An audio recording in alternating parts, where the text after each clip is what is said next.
Alex, Todd is the head hockey coach here at Breton University, entering your third year. Coach, thank you for being here. I was wondering, what was it like, or what is it like, building a hockey team from scratch? What has that challenge been like for you so far? It's been a lot of work, but it's also been a lot of fun. I think the one thing about Breton is they came in with their eyes wide open of how difficult, how much it takes, and so as we've grown, the university's been really receptive to all the little things that have to happen, and as a result, I think we're in a great spot heading into year 3. You played professionally, you played a lot of hockey, you've coached at a couple of other places too before you came to Breton. How does playing hockey prepare you to be a coach?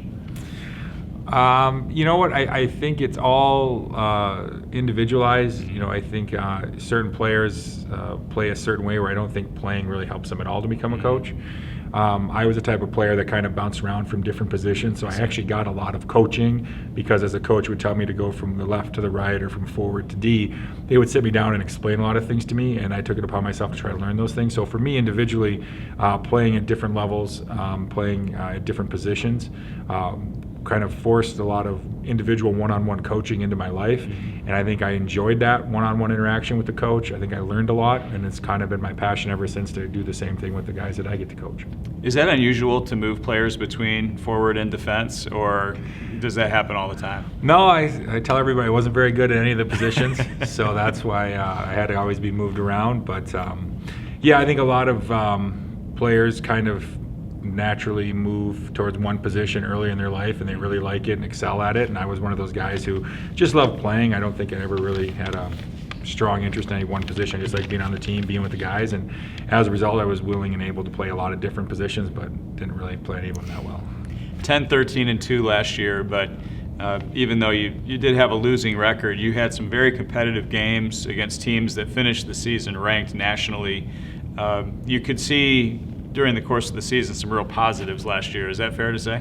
Yeah, you know, in year 2, I think we've stayed ahead of the curve in regarding to other newer Division III programs. If you look at year to year, I think we're definitely a little bit above what some of the other teams have been able to do in their first 2 seasons.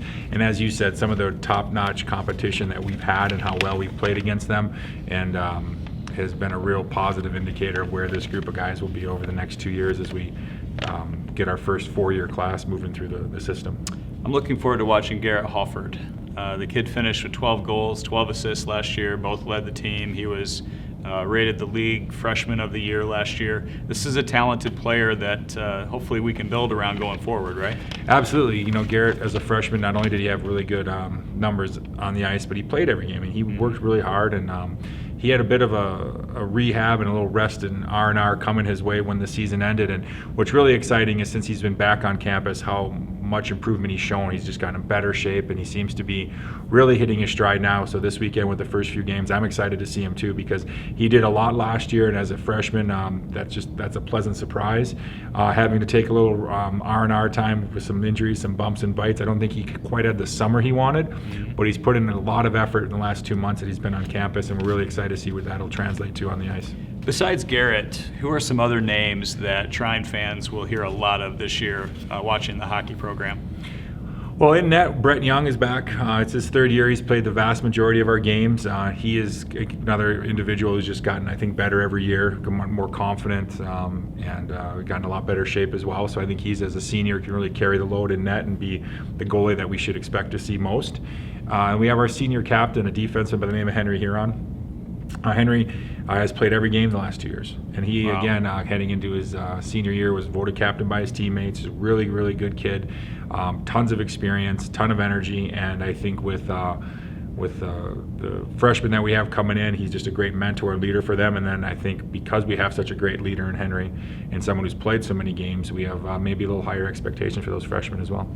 Seems like every time I look at my email, there's a note that the Thunder Ice Arena is hosting some kind of community event. Kids can go and skate. Members of the community can go and use the ice at different times.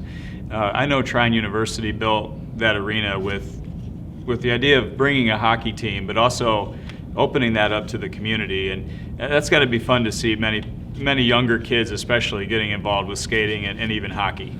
Yeah, I mean, I've got 2 young kids who participate in it. It's fantastic.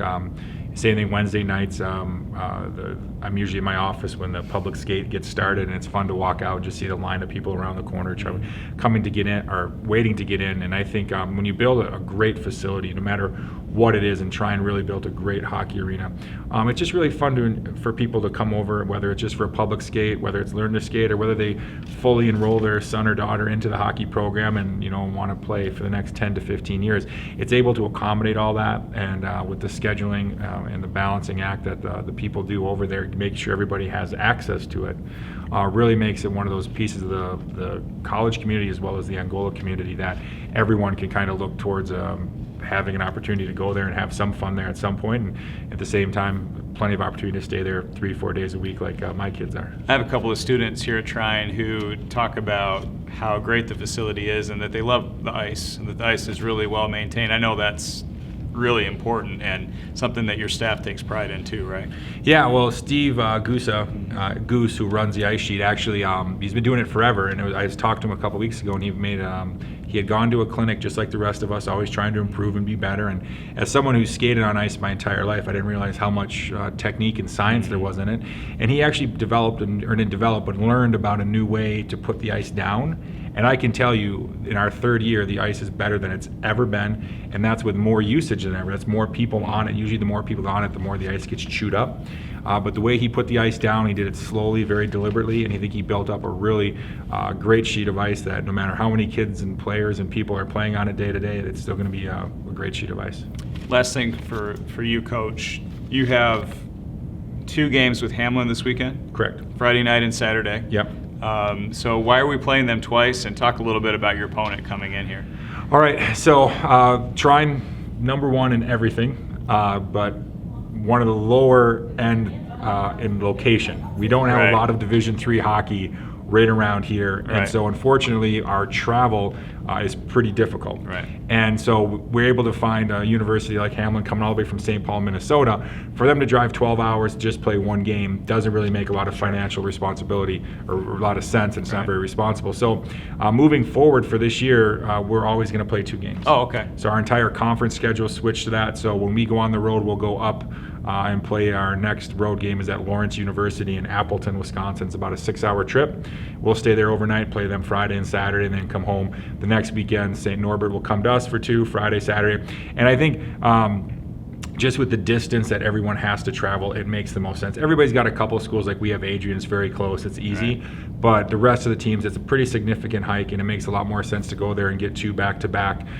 Limits the travel, and I think is better for the students as well to not have to be on the bus for 3 to 4 hours after a Friday game, get up, play a Saturday game, and then be back on the bus for another 6 or 7 hours. I bet your team would be really happy to have some Thunder hockey fans in the arena this weekend, wouldn't they? Yes, they always talk about how they don't really see the crowd, but you hear and feel the crowd. The way the building is set up, the ceiling's actually a little bit lower on the bleacher side, and it's kind of like a megaphone in the sense that the more noise there, it reverberates and comes across and hits us in the bench.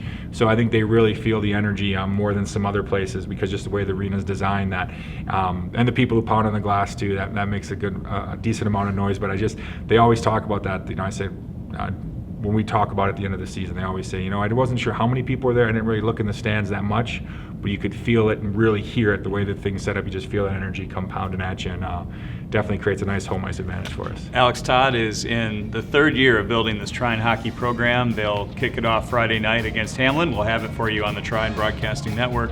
Coach, best of luck to you. Thank you. Thank you.